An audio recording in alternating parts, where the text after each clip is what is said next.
John Concha, honor guard with the Paso Fire Department. The honor guard. Yes. Okay. And are you an EMT or paramedic as well? I'm an DMT, basic DMT. Okay. I got into I've been coming out here to the EMS conference for about 15 years. And the way I got into the honor guard was pipes and drums. I play bagpipes. Wow. Okay. So I would see when every year they would do that, and I was learning how to play the pipes. And I asked one of the drum major, can I play with you guys? He said, sure. Here's a band app. He hooked me up. And the following year, I started playing. Now it's my third year already playing with them. And it's such an honor when you do the ceremony, you do the escorting the plaque of the honorees, and then the luncheon. Can you, for somebody out there who doesn't really understand honor guard, can you briefly explain what that is? The honor guard is set up by the different departments have honor guards. They're the ones that do the carrying of the flags. They do the posting of the colors. They also escort for whatever event it is, if it's a funeral or if it's a fallen. And then the bagpipes just go with that. And you usually have bagpipes, drums, tenors, and the bass drum. And that makes up the bagpipes. When we have conferences like this, we get bagpipers from all over the state come in, and we all get together and we just practice real quick. We basically use the same songs we do back home. And we just come together and do this. And I had the privilege of going to Indianapolis for the big FDIC and play with them. That's a huge band there. And then the one in Colorado Springs, which is about 300 pipers. Wow. There for the fallen. That's amazing. It is amazing. They had the pipes at the fire department I was working at, and it was so loud. How do you play without losing all your hearing after about 2 or 3 times? Do you wear earplugs or ear protection while you're practicing? You can't do it, obviously, when you're presenting, but... Yes. For some weird reason, when we're playing, it doesn't really affect. It's when you're in an enclosed room and you're practicing, that's when you do have to put on some ear protection. You really hear it.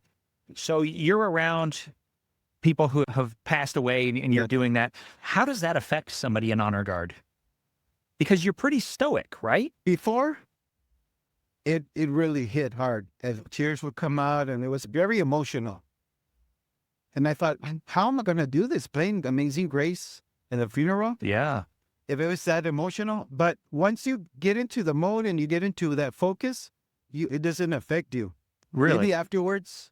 Sometimes when I'm playing and I see a family member salute or some kind of gesture, it hits you, but I go back on. You're on stage, and so you, like everybody in EMS, we have our stage space. Yeah. Yeah, exactly. That's what I compare it to. When we go to a call, we just do our job. Right. It's afterwards when we're driving back to the station where you go, wow, that was pretty emotional, or oh, that pretty hit hard. Wow. Yeah.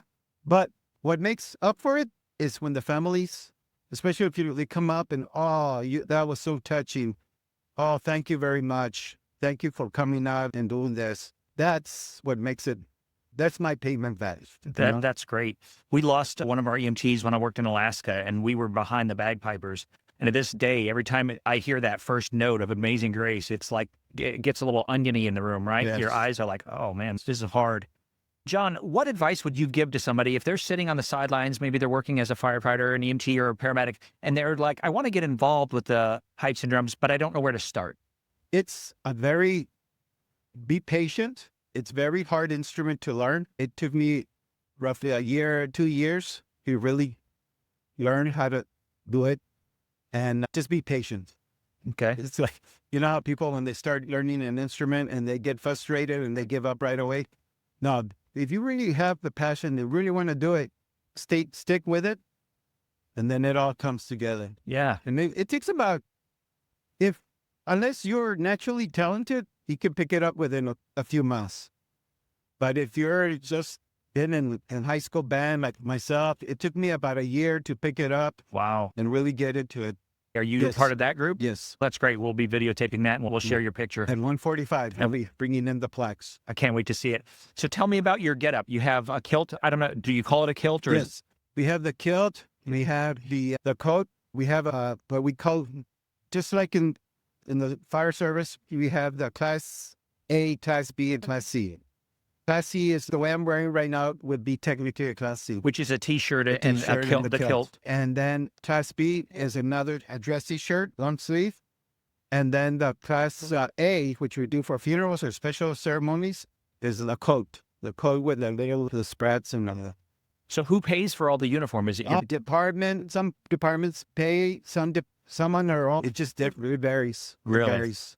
Really? John, is there anything I haven't asked you that I should have asked, or anything you want to share about what you're doing with Honor Guard? Just those that are thinking about, just step right into it. A lot of times people hesitate. Oh, no, I don't think I can do it. Just step into it and stick with it, and it's your thing. That's great. John, thank you so much for being on our Thanks for podcast having today, me. sharing your wisdom with those people who may be interested. We're really grateful you're here. Thank you.